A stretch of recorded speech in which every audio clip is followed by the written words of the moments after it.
Hello, Fort Stewart. We are beyond thrilled to be with all of you today. And before I get started, there's just one thing I want to say, and that is, hooah! Did I do that right? All right, good. Phew. I want to start by thanking Sergeant Marshall for that very kind introduction and for sharing his story with us today. And I want to thank all of you, our men and women in uniform, our veterans, and your extraordinary families. I mean, absolutely, for the families, yes. One of my greatest privileges as First Lady has been meeting folks like you on bases in communities all across this country. And I always say this, but I can never say it enough. I am in awe of you. I'm in awe of how many of you signed up to defend our country in a time of war, serving heroically through deployment after deployment. I'm in awe of your families, the spouses who run their households all alone, the kids who step up at home and succeed at school and stay strong through all the challenges they face. With their service, they make your service possible. And I'm also in awe of our veterans because I know that your service doesn't end when you hang up your uniform. For so many of you, your whole life is a tour of duty. And as you become leaders in our communities and continue to give back to our country, you keep serving. And like so many Americans, the more I've learned about the sacrifices you all make, the more I wanted to find a way to express my gratitude. And that's not just with words, but with action. And that's why last year, Jill Biden and I started joining forces. It's a nationwide campaign to recognize, honor, and support our veterans, our troops, and our military families. And I have to tell you, we had barely even finished announcing this campaign when we were inundated with offers to help. I mean, so many people wanted to step up and show their appreciation that we hardly knew where to begin. In our first year alone, more than 1,600 businesses hired more than 60,000 veterans, and they pledged to hire at least 170,000 more in the coming years.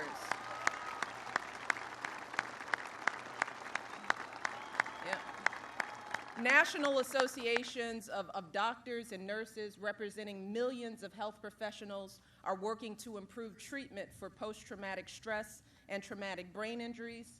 We've had TV shows like Extreme Makeover Home Edition, Sesame Street, organizations like NASCAR and Disney. They're working to share the stories of our military families with the rest of the country.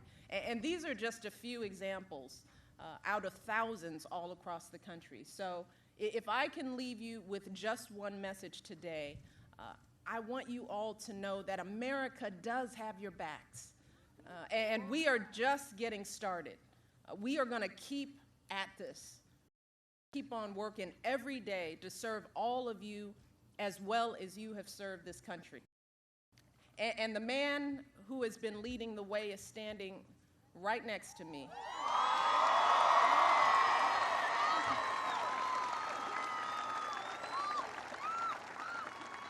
And ladies, I think he's kind of cute.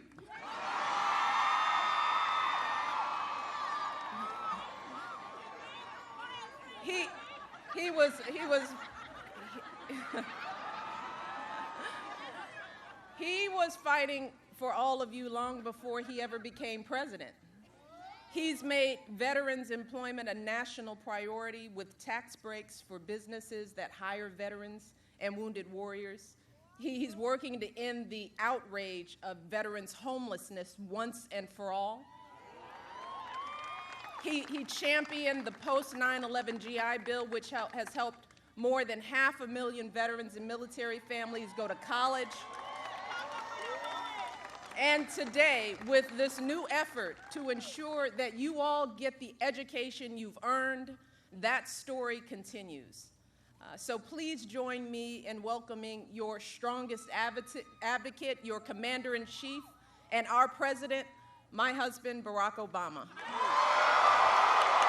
you. You want to hug us with me? Okay.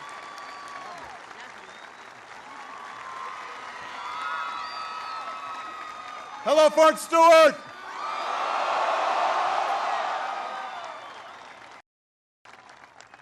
Oh, it is good to be here at Fort Stewart.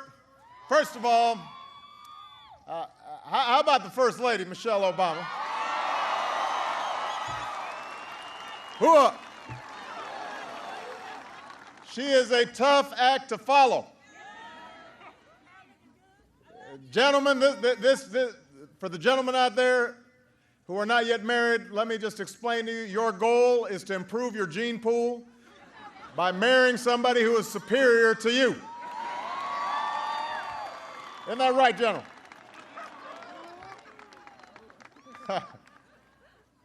Listen, and as you just heard, when it comes to all of you, when it comes to our military, our veterans, your families, Michelle Obama and Jill Biden have your back.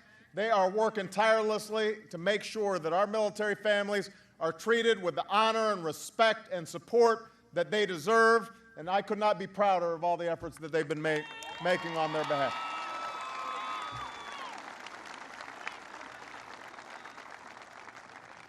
It's a privilege to hang out with some of America's finest, the dog-faced soldiers of the 3rd Infantry Division, Rock of the Marne. We've got a lot of folks in the house. We've got the Raider Brigade. We've got the Spartan Brigade. We've got the Vanguard Brigade. We've got the Provider Brigade. And we've got the Falcon Brigade. Let me thank Major General Abrams and his beautiful wife, Connie, for welcoming us. Abe is doing an incredible job carrying on his family's incredible tradition of service to our country. So we are grateful for him. Give him a big round of applause.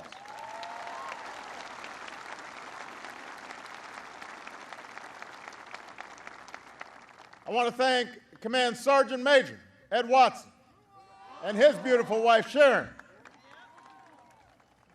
I want to thank someone who's made it her life's mission to stand up for the financial security of you and your families, somebody who knows a little bit about military families and military service. And actually, this is a homecoming for her because she spent over 3 years when they were posted down here. Holly Petraeus is in the house. I want you guys to give her a big round of applause.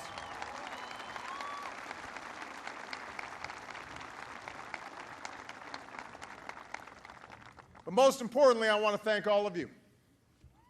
I want to thank you for your service. I want to thank you for your sacrifice. I want to thank you for your unshakable commitment to our country.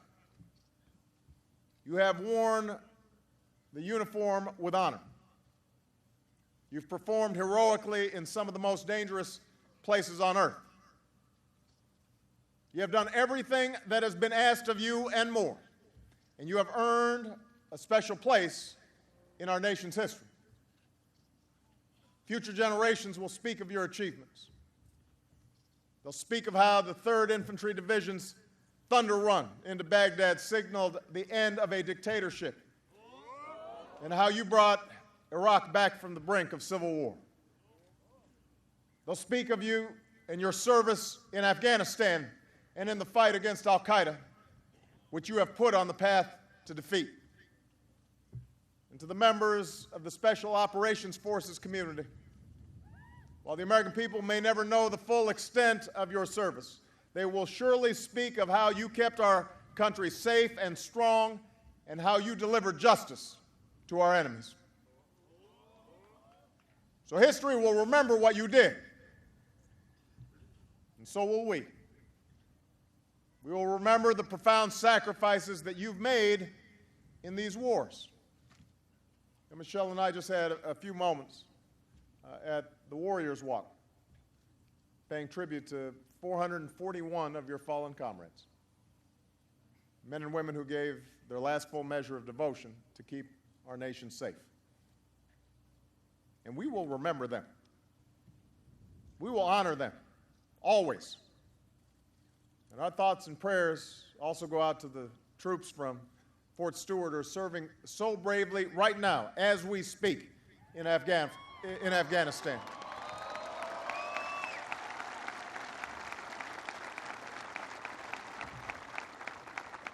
And I know many of you will be deploying there too, so you know you're going to be in our thoughts and prayers. Your generation, the 9/11 generation, has written one of the greatest chapters of military service that America has ever seen. But I know that for many of you, a new chapter is unfolding. The war in Iraq is over. The transition in Afghanistan is underway. Many of our troops are coming home, back to civilian life. And as you return, I know that you're looking for new jobs and new opportunities and new ways to serve this great country of ours. 3 years ago, I made your generation a promise. I said that when your tour comes to an end, when you see our flag, when you touch down on our soil, you'll be coming home to an America that will forever fight for you, just as you fought for us. For me as president, it's been a top priority. It's something I worked on as a senator, when I served on the Veterans Affairs Committee. It's something I continue to this day. Since I took office, we've hired over 200,000 veterans to serve in the federal government.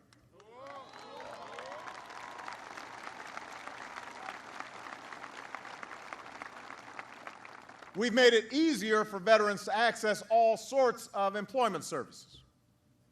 You just heard how Michelle and Jill have worked with businesses to secure tens of thousands of jobs for veterans and their families. And with support from Democrats and Republicans, we've put in place new tax credits for companies that hire veterans. We want every veteran who wants a job to get a job. That's the goal.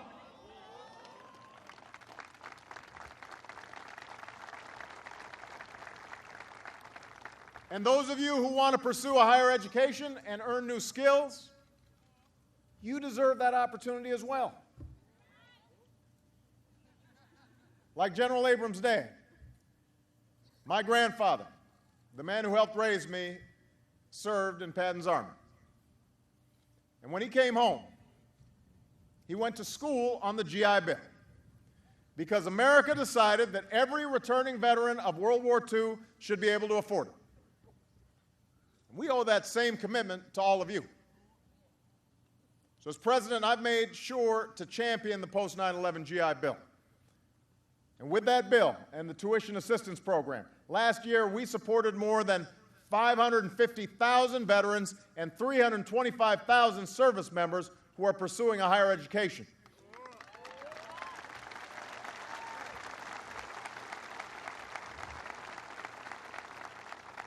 Because higher education is the clearest path to the middle class. Now that's progress, but we've got more to do. We can't be satisfied with what we've already done. We've got more to do. We've got to make sure you've got every tool you need to make an informed decision when it comes to picking a school. And that's why Michelle and I are here today. Right now, it's not that easy. I've heard the stories. Some of you guys can relate. You may have experienced it yourselves. You go online to try and find the best school for military members or your spouses or other family members. You end up on a website that looks official. They ask you for your email, they ask you for your phone number. They promise to link you up with a program that fits your goals. Almost immediately after you've typed in all that information, your phone starts ringing. Your inbox starts filling up. You've never been more popular in your life. All these schools want you to enroll with them. And it sounds good. Every school and every business should be out there competing for your skills and your talent and your leadership. Everything that you've shown in uniform. But as some of your comrades have discovered, sometimes you're dealing with folks who aren't interested in helping you. They're not interested in helping you find the best program. They are interested in getting the money. They don't care about you. They care about the cash. So they harass you into making a quick decision with all those calls and emails. And if they can't get you online, they show up on post. One of the worst examples of this is a college recruiter who had the nerve to visit a barracks at Camp Lejeune and enroll Marines with brain injuries, just for the money. These Marines had injuries so severe, some of them couldn't recall what courses the recruiter had signed them up for. That's appalling. That's disgraceful. It should never happen in America. I'm not talking about all schools. Many of them, for-profit and nonprofit, provide quality education to our service members and our veterans and their families, but there are some bad actors out there. They'll say you don't have to pay a dime for your degree, but once you register, they'll suddenly make you sign up for a high-interest student loan. They'll say that if you transfer schools, you can transfer credits, but when you actually try to do that, you suddenly find out that you can't. They'll say they've got a job placement program when in fact they don't. It's not right. They're trying to swindle and hoodwink you. And today here at Fort Stewart, we're going to put an end to it. We're putting an end to it.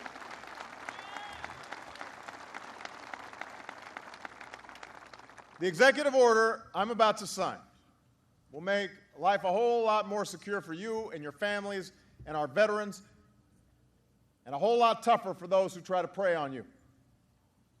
Here's what we're going to do. First, we're going to require colleges that want to enroll members of our military or veterans or your families to provide clear information about their qualifications and available financial aid.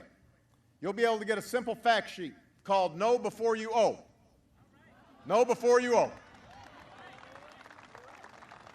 And it will lay out all the information that you need to make your own choices about how best to pay for college. Second, we're going to require those schools to step up their support for our students. Provide a lot more counseling. If you've got to move because of a deployment or a reassignment, they've got to help you come up with a plan so that you can still get your degree.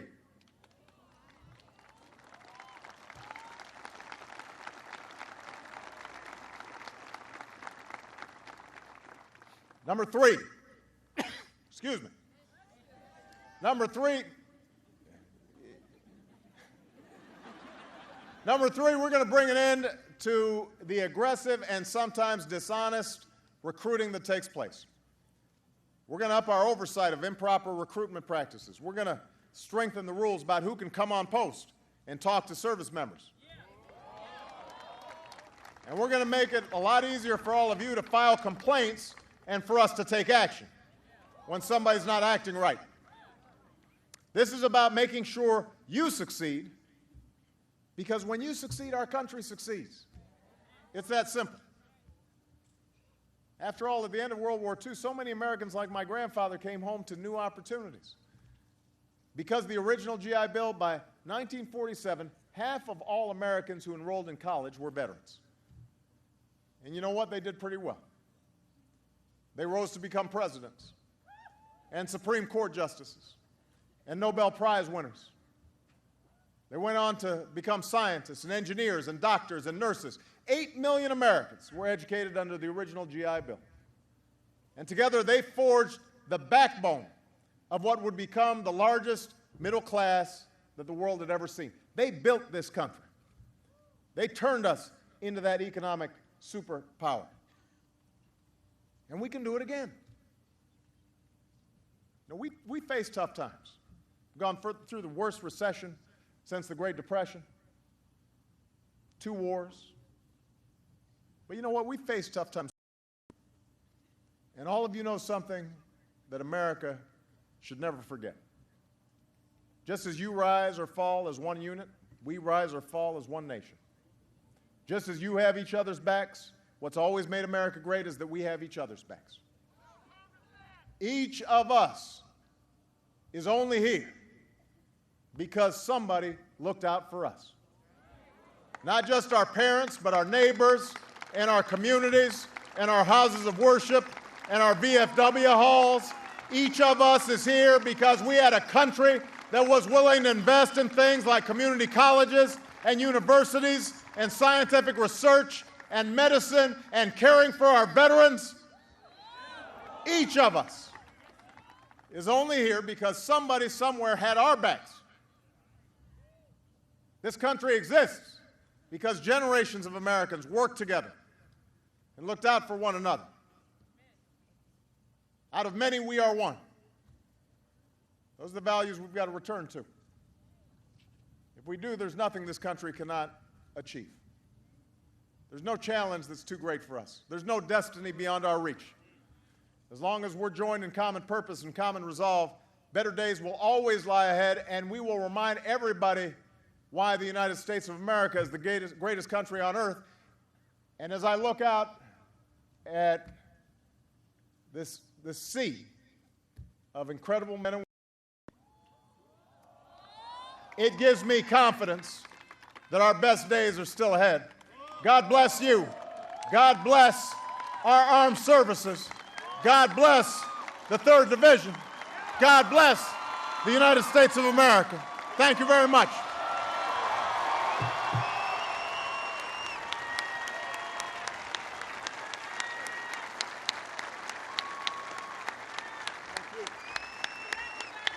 And now I'm going to sign this executive order.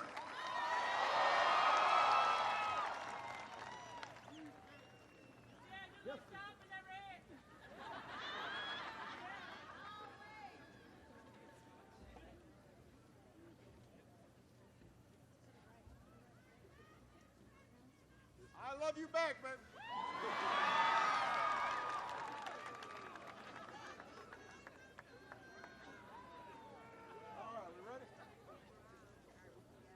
Okay, you guys squeeze in here. Don't be too far away. Although make sure the shorties are close by. Don't